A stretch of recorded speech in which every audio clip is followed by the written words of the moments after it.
agradeço, Alex, pelas palavras. Antes de mais, gostaria de salientar que a minha apresentação vai ser feita em três intervalos. No primeiro passo, vou fazer um breve trecho em termos de análises económicas. Penso que vou pensar, vou supor que nem todos aqui percebem muito bem das questões económicas, sobretudo macroeconómicas. Por isso vou fazer uma pequena análise de como é que as coisas funcionam. Na segunda parte vou fazer da análise que eu depois de eu acabar de fazer, vou fazer um percurso da história de Cabo Verde em termos de evoluções macroeconómicas e depois as conclusões, ou seja, as observações que se pode tirar do percurso que Cabo Verde tem vindo a ter. Em primeiro lugar, tem que salientar, porque agora vamos aqui debater a questão da sustentabilidade das finanças públicas. Mas devemos ter em conta, antes de discutirmos isso, devemos ter em conta que Cabo Verde não é um país normal, ou seja, não é um país como os outros, os países mais ou menos desenvolvidos. Cabo Verde é um país que depende sobretudo do resto do mundo, sobretudo das economias mais desenvolvidas. Nesse sentido, que a economia cabo-verdiana sofre de um problema que se chama de vulnerabilidade e sobretudo da volatilidade das variáveis. E o que é que isso faz com que as políticas, tanto a monetária como orçamental, têm problema de execução. E em Cabo Verde, particularmente, a política monetária, são os dois tipos de política que se utiliza fundamentalmente para fazer dinamizar a economia, sobretudo fazer crescer o produto, que é a política monetária, a política orçamental, mas só que em Cabo Verde a política monetária tem uma pequena particularidade, que é nós temos uma economia que depende do resto do mundo, uma economia em que os bancos de segunda ordem são sobretudo detidos pelos capitais externos. E também o investimento em Cabo Verde não é, digamos assim, tão normal, ou seja, não segue as leis económicas do país, ou seja, os investimentos em Cabo Verde têm em conta sobretudo com a taxa de juros externa. Dali, a política monetária, que utiliza sobretudo a massa monetária, ou seja, a oferta de moeda e a taxa de juros, tem problema. Porquê? Porque os bancos e sobretudo os investidores não levam em conta os instrumentos que o Banco Central utiliza. E dali resta única e exclusivamente a taxa de câmbio. Mas só que nós também temos um outro problema.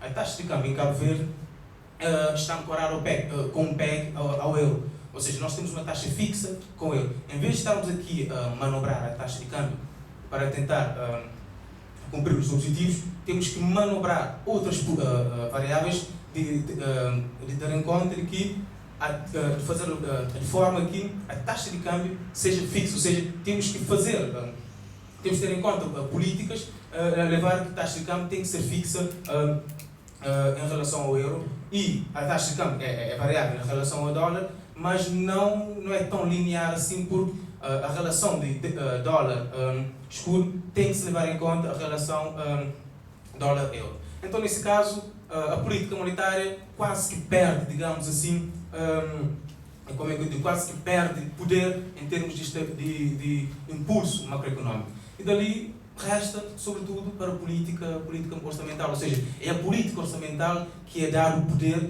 de criar, digamos assim, o emprego, que é o objetivo último de qualquer política, e o rendimento nacional. Então é aqui que vem, digamos assim, chega ao tema dessa tertúlia, que é a sustentabilidade das finanças públicas, ou seja, a sustentabilidade da política orçamental.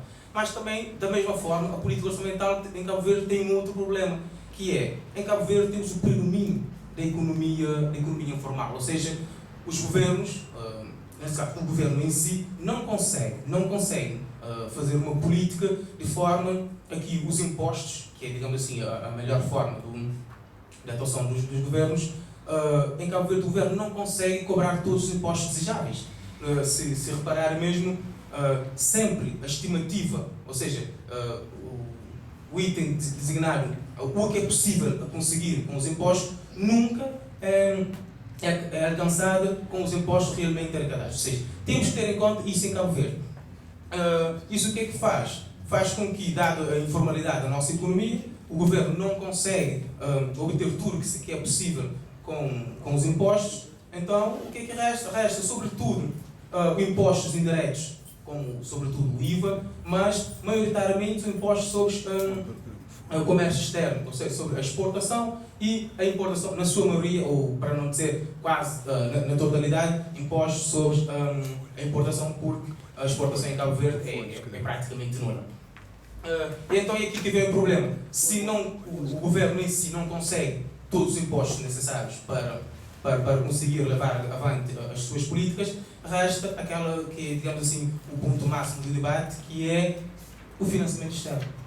Ou seja, com os impostos, a política monetária quase ou nada pode fazer, a não ser a estabilização dos preços. A política orçamental não consegue arrecadar todos os impostos que era supostamente desejável. E então, os recursos também em Cabo Verde é muito pouco. Resta agora o financiamento externo. Financiamento externo que é dado sobretudo pelas remessas de gigantes, sobretudo também pelo investimento direto estrangeiro, mas o que vem que vamos discutir aqui que é agora sobre empréstimos e doações. Agora aqui é que vem o problema. A política orçamental, ou seja, de forma que o governo possa estimular a economia no sentido de arrecadar capital externo, não sei se o tempo de forma de arrecadar o capital externo, o governo tem de ter uma finança estável, uma finança sustentável. Agora aqui que vem o problema em Cabo Verde. Ora, vejamos, se, digamos assim, se as finanças públicas não estiverem não forem saudáveis, o que é que acontece? Acontece que o capital que entra um dia vai estagnar. Ou então, mesmo que continue, ou seja, se chegar num ponto em que o capital estagna, tem outro problema que é, sobretudo, o investimento direto estrangeiro. Se as finanças não estiverem regularizadas, o que é que acontece? O capital, o que lá está, pode sair. Ou seja, que é muito mau. Uma coisa é, em termos de economia, chamamos de sudden stop, ou seja, que é de repente o capital para.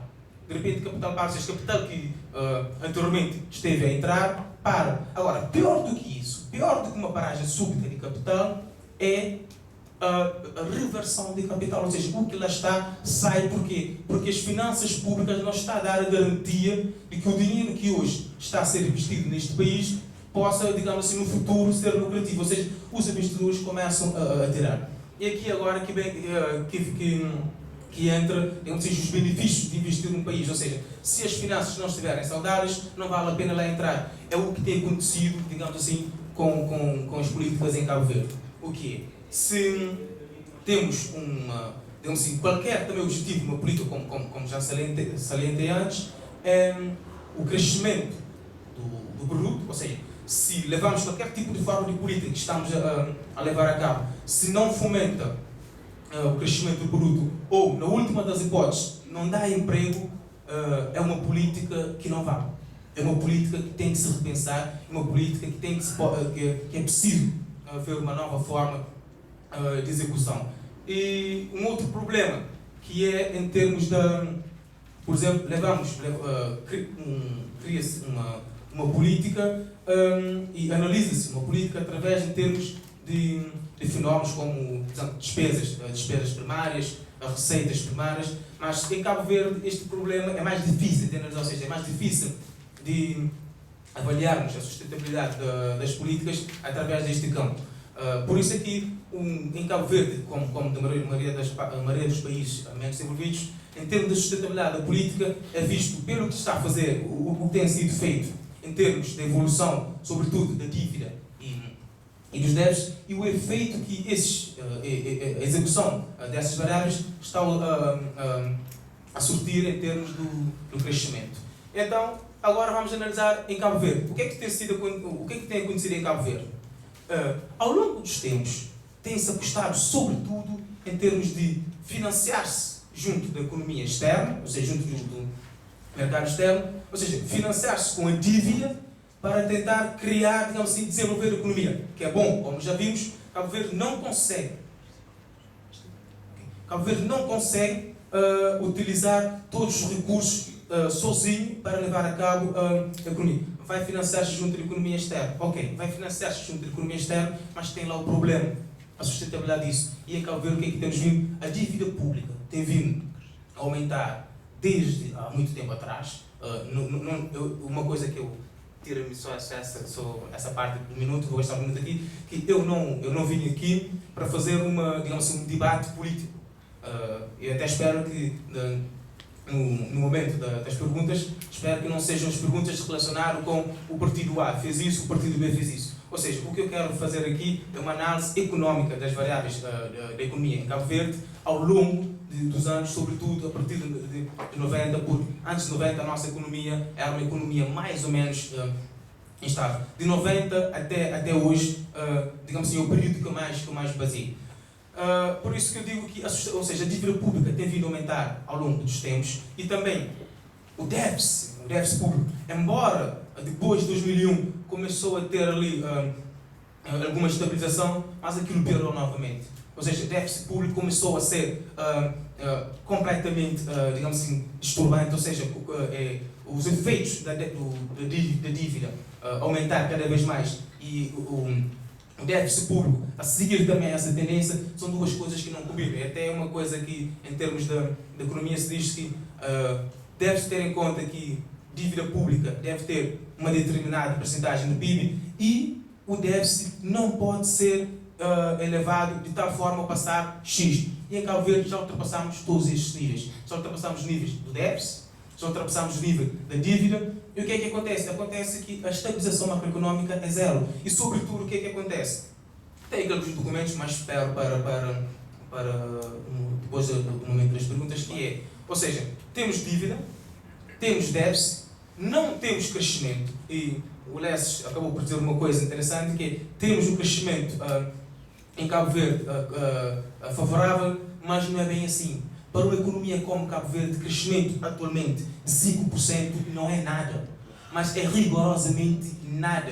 É a mesma coisa que dizer Portugal, por exemplo, uma pessoa tem 100 escudos e no ano seguinte cresceu mais 10. Outra coisa é dizer, uma pessoa tem 2 escudos e no ano seguinte teve 2,1 escudo. Não é mesmo? É rigorosamente diferente essas duas comparações. De 100 para 110 e 2 para 2,1. Ou seja, dizer que Cabo Verde tem um crescimento favorável nesse momento também não é bem verdade. E o que acontece que é, o crescimento é fraco em Cabo Verde e o desemprego que está a acontecer, e mais, saiu há dias o relatório do INE que mostra o desemprego em Cabo Verde. Eu saliento aqui que eu sou completamente contra essa nova metodologia de cálculo de desemprego, sobretudo quando vivi aqui em Mosteiros, nos Mosteiros, taxa de desemprego é de 5%, e que em São Vicente, taxa de desemprego é de 18%, e a conclusão máxima desse cálculo é que o desemprego é sobretudo nas grandes cidades, comparando com o interior, ou seja, uma coisa que não tem nada a ver, rigorosamente nada a ver, comparado com a economia cabo-verdiana. Exato. Ou seja, por isso eu espero que o nosso debate venha nesse sentido, que a sustentabilidade da dívida das finanças públicas tem que ser visto nesse sentido. Ou seja, temos uma economia em que a dívida tem vindo a aumentar, da mesma forma o déficit tem vindo a aumentar, e isto não surte efeito em termos do crescimento do produto e, sobretudo, está a causar, digamos assim, está a fazer com que haja quebra em termos do crescimento, em termos do crescimento do emprego. E também, uma outra coisa que é, isto porque isto tem a ver com as questões ok, estamos a financiar junto do exterior, mas ali a taxa, ou seja, ninguém nos dá dinheiro para depois ficarmos com o dinheiro. O dinheiro que entra, o dinheiro tem que sair um dia. O dinheiro sai, mas não sai também sozinho. O dinheiro sai com uma taxa de juros atrás. E tem aqui taxa de juros, desde 1990, tem vindo a crescer constantemente ao longo dos tempos, até agora. Ou seja, estamos a financiar e o problema é, ok, financiamos muito bem, pagamos taxas de juros muito bem, se a utilização dessas dívidas fosse digamos assim, no investimento produtivo. Não havemos que preocupar com nada, porque daqui a 3, 4, 5, 10, 20 anos esse investimento vai dar lucro outra vez. É o que não acontece em Cabo Verde, como, digamos assim, a maior fatia em termos de investimento público em Cabo Verde, porque são investimentos sobretudo em setores não produtivos. O que é que vai acontecer aqui? Daqui a nada vamos ter uma economia em que endivida-se, não para criar emprego, o que está a acontecer já agora, mas sim endivida-se para fazer algumas coisas, depois para pagar novamente a dívida. Ou seja, tira, dá, ou seja, vai, não fica nada aqui. Ou seja, o país praticamente não recebe o verdadeiro valor dos investimentos, não recebe o verdadeiro valor dos capitais que entram no país.